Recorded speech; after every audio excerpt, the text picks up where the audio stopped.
ప్రస్తుతం మనతో పాటు సీనియర్ జర్నలిస్ట్ భరద్వాజ్ ఉన్నారు. ఆయనతో మాట్లాడదాం. నమస్తే సార్. నమస్తే. సార్, ప్రస్తుతం అంటే ఆల్రెడీ మనకు తెలుగు రాష్ట్రాల్లో ఏం జరుగుతుందో చూస్తూనే ఉన్నాం. ఏంటంటే ఈవీఎంలను ట్యాంపర్ చేసి గెలుస్తున్నారు, అధికారంలోకి వస్తున్నారు రాజకీయ పార్టీలు అని చెప్పేసి మనకు ఆల్రెడీ ఆరోపణ ఉంది. దీనికి బలం వచ్చేలాగా అమెరికా ఇంటెలిజెన్స్ చీఫ్ తులసి గబ్బర్డ్ మాట్లాడిన మాటలు ఇప్పుడు సంచలనంగా మారాయంటారు. అయితే మీరేమంటారు సార్? నిజంగానే ఆవిడ చెప్పినట్టుగా హ్యాక్ అయ్యే అవకాశం ఉంది అంటారా ఈ ఈవీఎంలు? అంటే 20లో జరిగినటువంటి ఎలక్షన్స్‌లో అమెరికాలో కూడా ఈ ఈవీఎంల మాయాజాలం జరిగింది అని ట్రంప్ ఆరోపించాడు. ఆరోపించిన ఇమీడియట్ డే ఈవిడ ఈవీఎంలు మేనేజ్ చేయటం అనేది పెద్ద కష్టమేం కాదు, హ్యాక్ చేయటం కష్టమేం కాదు, హ్యాకర్ చాలా ఈజీగా యాక్సెస్ అయిపోయి తను అనుకున్న పద్ధతిలో ఫలితాన్ని తారుమారు చేసే అవకాశం ఉంది అని ప్రకటించారు. ఈ ప్రకటించడానికి ఆవిడ రకరకాల పద్ధతుల్లో ప్రపంచానికి అర్థం చేయించారు. అంటే ఎన్నికలలో ఫలితాలు తాంత్రికము, యాంత్రికము అని 2 పద్ధతుల్లో మారిపోయిన పరిస్థితి మనం చూస్తున్నాం. యాంత్రిక విజయం అనే ఒక కొత్త పదం ఒకటి ఎమర్జ్ అయింది. యాంత్రిక విజయం అంటే ఈవీఎంలు మేనేజ్ చేయటం ద్వారా. పర్టికులర్గా మొన్న జరిగినటువంటి ఎన్నికలు 2024లో జరిగినటువంటి ఎన్నికల సందర్భంగా ఆంధ్రప్రదేశ్లో ఈ అభిప్రాయం బలంగా వ్యక్తమైంది. అంటే అంతకుముందు 19 ఎన్నికల్లో జగన్మోహన్ రెడ్డి గెలిచినప్పుడు కూడా చంద్రబాబు నాయుడు గారు ఈవీఎం మాయాజాలం అనే మాట వాడారు. ఇప్పుడు మొన్న జగన్మోహన్ రెడ్డి గారు కూడా వాడారు. చంద్రబాబు గారు మాట్లాడిన మాటను అప్పుడు జగన్మోహన్ రెడ్డి గారు ఖండించారు. మొన్న జగన్మోహన్ రెడ్డి గారు మాట్లాడిన మాటలను చంద్రబాబు గారు ఖండించారు. ఇలా వాళ్ళకు అనుకూలంగా ఫలితం వెలువడింది. ఈ వెలువడటానికి కారణం అంటే ఆంధ్రప్రదేశ్లోను, ఒరిస్సాలోను ప్రధానంగా ఈ గేమ్ నడిచింది. అన్ని చోట్ల కాదు, కొన్ని చోట్ల వాళ్ళు ఈ యాక్టివిటీ నడిపారు అనేది ఒక జనరల్ అవగాహన. ఆ అవగాహనకు వచ్చినటువంటి చాలామంది విశ్లేషకులు చెప్పారు ఈ విషయం ఓపెన్ అయ్యి. అలాగే ఇది ఈ రోజున ఈ తులసి గారు ఈరోజు చెప్పారు, కానీ నిజానికి దీనికి సంబంధించి గతంలో కొన్ని నాన్ అమెరికన్ కంపెనీస్ కొన్ని ఇది సాధ్యం అవుతుంది అని చెప్పాయి. ఇది కొత్త విషయం ఏం కాదు. ఆల్రెడీ అంటే ఇంటర్నెట్తో యాక్సెస్ ఉండదు కదా, ఎలా హ్యాక్ చేస్తారు ఇలాంటివి మాట్లాడారు. కానీ దీన్ని హ్యాక్ చేయటానికి దానికి ఇంటర్నెట్ లేకపోయినప్పటికీ ఏదో విధంగా చేయవచ్చు అనేది ప్రూవ్డ్ వ్యవహారమే చెప్పారు, కానీ ఎవరు పట్టించుకోలేదు. ఇప్పుడు అమెరికన్ ఇంటెలిజెన్స్ చీఫ్ మాట్లాడేసరికి దీనికి ఒక అంటే కొంచెం పట్టించుకోవాల్సిన అంశంగా మారింది. ఇప్పుడు ప్రపంచం ఆలోచిస్తుంది. ఇప్పుడు మొన్న 24 ఎన్నికల్లో ఓడిపోయినటువంటి పార్టీలన్నీ ఇప్పుడు ఈ స్టేట్మెంట్ పట్టుకుని మేమందరం అన్యాయంగా అధికారం నుంచి దింపబడ్డామని చెప్పి గొడవకు దిగుతారు. దీన్ని అంటే ఈవీఎంల నుంచి తిరిగి పేపర్ బ్యాలెట్కి వెళ్ళిపోవడం బెటరు అనే వాతావరణంలో డిస్కషన్ జరిగింది అమెరికాలో.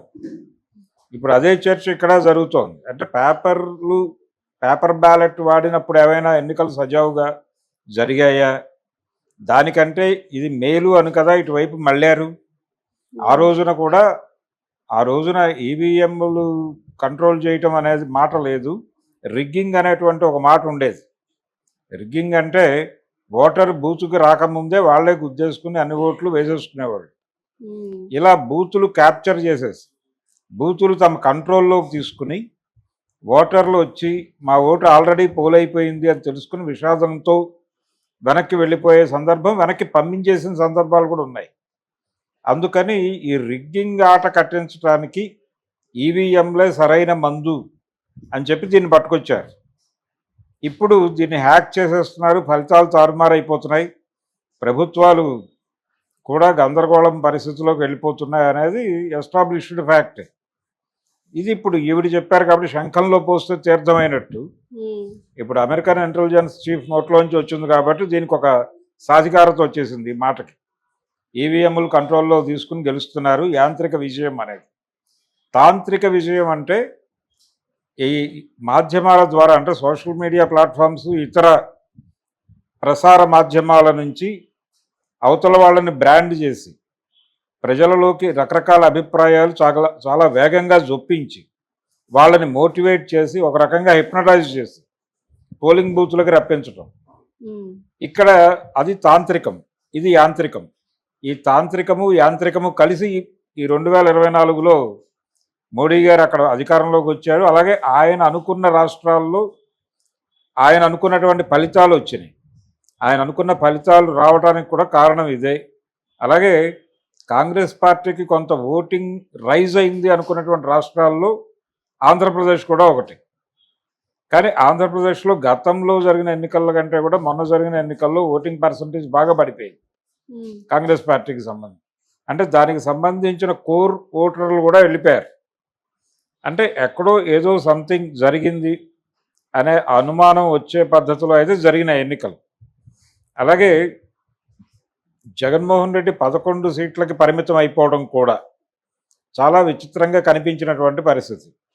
చంద్రబాబు నాయుడు గారి గ్రాఫ్ అంత అద్భుతంగానూ లేదు ఎన్నికలకు ముందు, జగన్మోహన్ రెడ్డి గ్రాఫ్ అంత అధమ స్థాయిలోనూ లేదు. కానీ తను చేసుకున్నటువంటి కొన్ని స్వయంకృతాపరాధాలు ఉన్నాయి. దానివలన అతను నష్టపోయాడు, అది వేరే గొడవ. అంటే ఆయన ఓట్ బ్యాంక్ని ఆయన ఎక్స్పోజ్ చేసుకుని అవతల వాళ్ళకి తన సూట్ కేసు అప్పచెప్పేశాడు.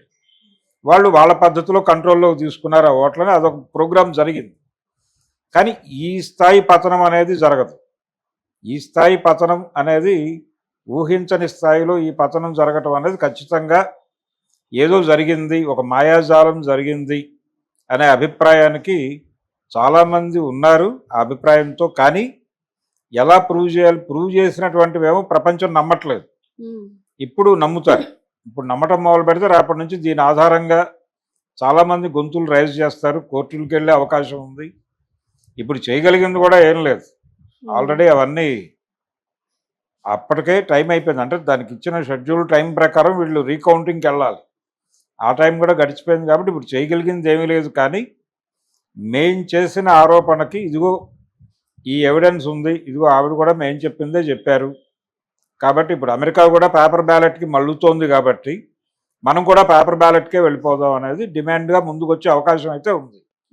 రేపటి నుంచి పొలిటికల్ పార్టీస్ చాలా, అంటే 24లో అధికారం కోల్పోయిన పార్టీలన్నీ ప్రెస్ మీట్లు పెట్టి హడావిడి చేసే అవకాశం అయితే బలంగా ఉంది.